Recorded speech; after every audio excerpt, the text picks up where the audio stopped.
نحمدہ ونصلی ونسلم علی رسولہ الکریم اما بعد اللہم صلی علی سیدنا مولانا محمد وعلی آل سیدنا محمد واصحاب سیدنا محمد وبارک وسلم صلاۃ و سلاما علیک یا رسول اللہ، صلاۃ و سلاما علیک یا حبیب اللہ۔ حضرات، یہ دنیا کیا ہے اور اس دنیا کی حقیقت کیا ہے؟ بہت سے لوگ اس دنیا میں آ کر کے اس دنیا کی لذتوں میں پھنس کر کے اپنی آخرت کا نقصان کر جاتے ہیں۔ دنیا میں آتے ہیں اور اپنی آخرت کو بھول جاتے ہیں، جس کی بنا پہ دنیا میں بھی نقصان اٹھاتے ہیں اور آخرت میں بھی نقصان کا سامنا کرنا پڑے گا۔ میرے اور آپ کے آقا سید دو عالم صلی اللہ علیہ وآلہ وسلم نے ارشاد فرمایا، بخاری شریف کی حدیث ہے، فرمایا نعمتان مغبون فیہما کثیر من الناس، کہ دو نعمتیں اللہ پاک نے ایسی عطا فرمائی ہیں کہ جن کے معاملے میں اکثر لوگ دھوکے میں پڑ جاتے ہیں، دھوکہ کھا جاتے ہیں، نقصان اٹھا لیتے ہیں۔ وہ دو چیزیں کون سی بیان فرمائیں؟ فرمایا الصحت والفراغ، ایک انسان کی صحت ہوتی ہے اور دوسری فراغت ہوتی ہے۔ ان دو چیزوں کی جب بندہ قدر نہیں کرتا تو بندہ نقصان اٹھاتا ہے۔ فرمایا کہ اللہ پاک نے یہ دو نعمتیں عطا فرمائی ہیں۔ صحت کو بھی اللہ پاک نے نعمت بنایا ہے بندے کے لیے، اور فرصت کو بھی اللہ پاک نے بندے کے لیے نعمت بنایا ہے۔ اللہ کی بہت سی نعمتیں ہیں، کوئی بھی نعمت کھو جائے تو بہت نقصان ہوتا ہے، لیکن یہ جو دو نعمتیں ہیں یہ بھی بڑی عظیم نعمتیں اللہ پاک نے عطا فرمائی ہیں۔ اور رحمت عالم صلی اللہ علیہ وسلم نے یہ پیغام دیا کہ یہ جو عظیم نعمتیں ہیں ان نعمتوں کی قدر کرو، اور قدر کر کے ان سے فائدہ حاصل کرو۔ یعنی ایک آدمی کو اللہ پاک نے صحت عطا فرمائی ہے تو اللہ کا شکر بھی ادا کرو اور اس صحت کا فائدہ بھی اٹھا لو۔ جب آدمی صحت کی حالت میں ہوتا ہے تو آدمی بہت کچھ کر سکتا ہے، آدمی کام کر سکتا ہے، آدمی محنت کر سکتا ہے، آدمی اچھی طرح سے عبادت کر سکتا ہے۔ جب بندے کی صحت بگڑ جاتی ہے تو بندہ نہ تو کوئی کام کر سکتا ہے،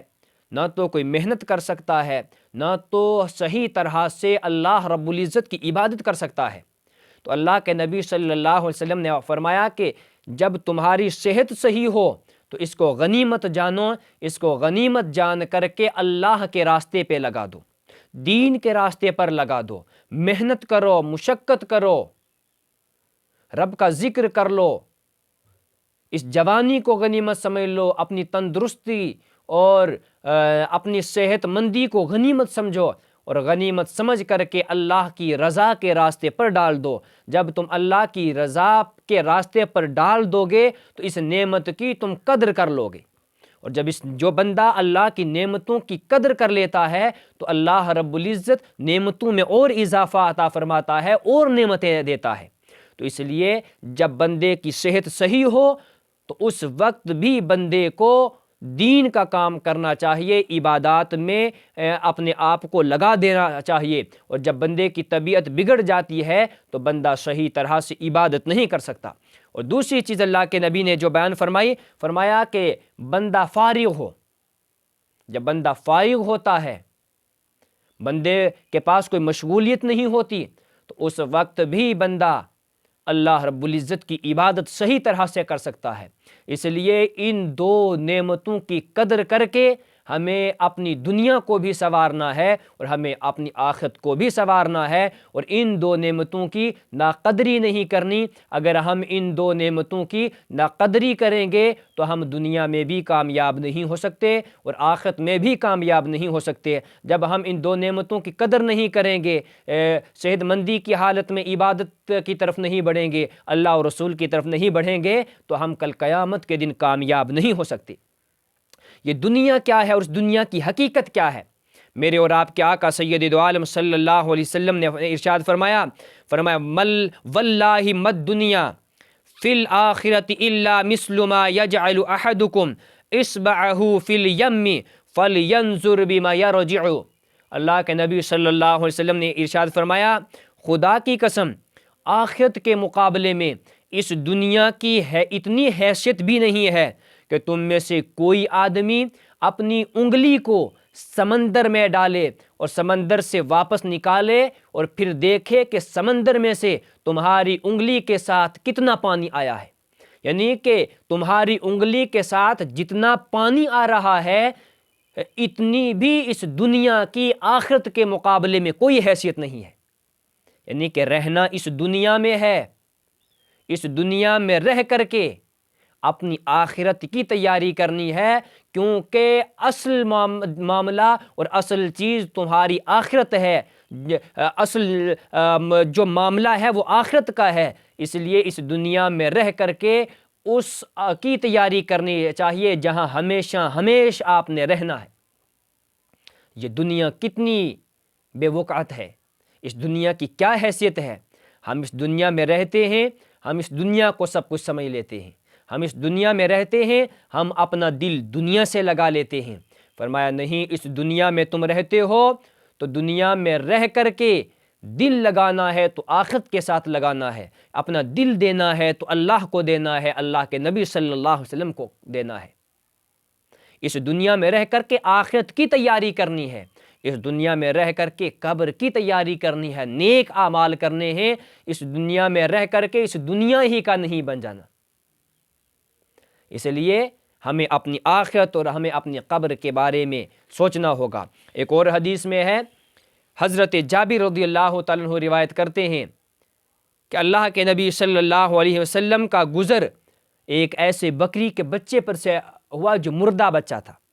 کہتے ہیں ان رسول اللہ صلی اللہ علیہ وسلم مر بجدی اسکا میت قال ایکم یحب ان ھذا لہ بدرہم۔ میرے آقا نے ارشاد فرمایا، تم میں سے کون اس بات کو پسند کرتا ہے کہ اس مردہ بکری کے بچے کو اپنا مال خرچ کر کے، اپنے دراہم خرچ کر کے اس کو خرید لو، اس کو لے لو۔ صحابہ کرام رضوان اللہ تعالی علیہم اجمعین نے عرض کی، ما نحب انہ لنا بشیء، ہم بالکل بھی اس کو خریدنا پسند نہیں کرتے، ہم اس کو لینا بالکل بھی بے پسند نہیں کرتے، کیونکہ یہ مردہ بکری کا بچہ ہے، اس کی کیا قدر و قیمت ہے، اس کی کیا حیثیت ہے، اس کے لیے اپنا مال کیوں خرچ کرنا۔ ہم اس کو لینا بالکل بھی پسند نہیں کرتے کیونکہ اس کی کوئی حیثیت نہیں ہے۔ پھر میرے آقا نے فرمایا، فواللہ للدنیا اہون علی اللہ من ھذا علیکم، تمہاری نظروں میں یہ بکری کا بچہ جتنا ذلیل ہے اور جتنا بے حیثیت ہے، اسی طرح اللہ رب العزت کے نزدیک یہ جو دنیا ہے اس کی حیثیت اس مردہ بکری کے بچے سے بھی کم ہے۔ یہ دنیا اس بکری کے مردہ بچے سے بھی زیادہ ذلیل ہے۔ اللہ کے نبی صلی اللہ علیہ وسلم نے دنیا سے بے رغبتی کے لیے یہ چیز اپنے امتیوں کو بتائی کہ اے میرے امتیوں، اس بکری کے مردہ بچے کی جو حیثیت ہے اس سے بھی زیادہ ذلیل یہ دنیا ہے، اگر ایک بندہ اپنے آپ کو اس دنیا ہی میں لگا دیتا ہے۔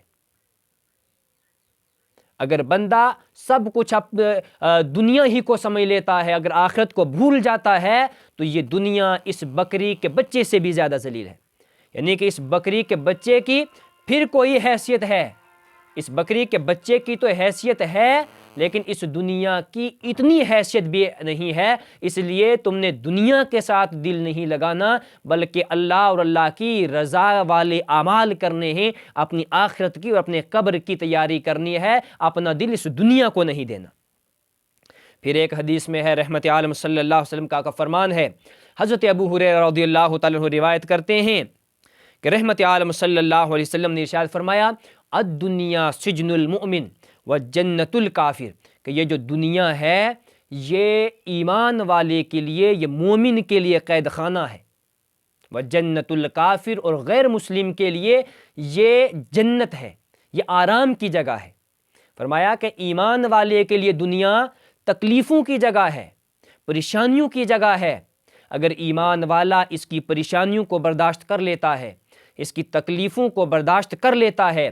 اور یہاں کے امتحانات کو برداشت کر لیتا ہے، برداشت کر کے اللہ کی رضا حاصل کر لیتا ہے، امتحان سمجھتا ہے، رب کی رضا میں راضی ہو جاتا ہے، تو اللہ کے نبی صلی اللہ علیہ وسلم ارشاد فرما رہے ہیں کہ کل قیامت کے دن ایمان والا جنت پائے گا۔ ہم دیکھتے ہیں غیروں کو دنیا میں خوشحال زندگی گزارتے ہیں، لیکن ان کے لیے صرف دنیا ہوتی ہے، آخرت نہیں، اور ایمان والوں کے لیے دنیا میں تکلیفیں ہوتی ہیں، پریشانیاں ہوتی ہیں۔ جب اللہ کی رضا کے لیے ان پریشانیوں پہ صبر کر لیتا ہے بندہ، تو اللہ کے نبی صلی اللہ علیہ وسلم نے ارشاد فرمایا کہ اللہ پاک نے ایمان والوں کے لیے وہ جنت تیار کر رکھی ہے، لا عین رأت، جس کو کسی آنکھ نے دیکھا نہیں، ولا اذن سمعت، نہ تو اس کے بارے میں نہ تو کسی کان نے اس کے بارے میں صحیح طور پہ سنا ہے، ولا خطر علی قلب بشر، اور نہ اس کے معاملے میں کسی انسان کے دل میں خیال تک آیا۔ وہ جنت اللہ پاک نے ایمان والوں کے لیے تیار کر کے رکھی ہے، وہ جنت اللہ پاک نے اپنے حبیب سید دو عالم صلی اللہ علیہ وآلہ وسلم کے امتیوں اور غلاموں کے لیے تیار کر رکھی ہے۔ جب دنیا کی مصیبتوں پہ صبر کریں گے، تکلیفوں پہ صبر کریں گے، اللہ کی رضا میں راضی ہو جائیں گے، دنیا سے ہم اپنا دل دنیا کو نہیں بلکہ دنیا میں رہ کر کے آخرت کی تیاری ہم کریں گے، تو پھر وہ جنت کہ جس کے بارے میں رحمت عالم صلی اللہ علیہ وسلم نے ارشاد فرمایا کہ کسی آنکھ نے وہ دیکھی نہیں، کسی کان نے اس کے معاملے میں صحیح طور پہ سنا نہیں، وہ جنت اس بندے کو ملے گی جو نبی پاک کا غلام ہوگا۔ اور پھر ایک حدیث میں ہے، رحمت عالم صلی اللہ علیہ وسلم کا فرمان ہے، رحمت عالم صلی اللہ علیہ وسلم نے ارشاد فرمایا حجبت النار بالشہوات، کہ دوزخ کو شہوات لذتوں کے ذریعے سے ڈھکا گیا ہے، دوزخ پر شہوتوں اور لذتوں کے پردے پڑے ہوئے ہیں۔ پس جو شخص شہوات نفسانی میں مبتلا ہو جاتا ہے وہ دوزخ کا پردہ چاک کرتا ہے، یعنی وہ دوزخ میں جاتا ہے، اور جنت پر جو ہیں وہ مصیبتوں اور تکلیفوں کے پردے پڑے ہوئے ہیں۔ جو مصیبتوں اور تکلیفوں کے پردوں کو چاک کرتا ہے وہ جنت کے راستے پر چلتا ہے، وہ جنت میں جاتا ہے۔ اس لیے اہل ایمان پر تکلیفیں آتی ہیں، پریشانیاں آتی ہیں، ان کو امتحان سمجھ کر کے برداشت کر کے صبر کرنا پڑتا ہے۔ اللہ رب العزت ہمیں علم سے زیادہ عمل کی توفیق عطا فرمائے۔ وما توفیقی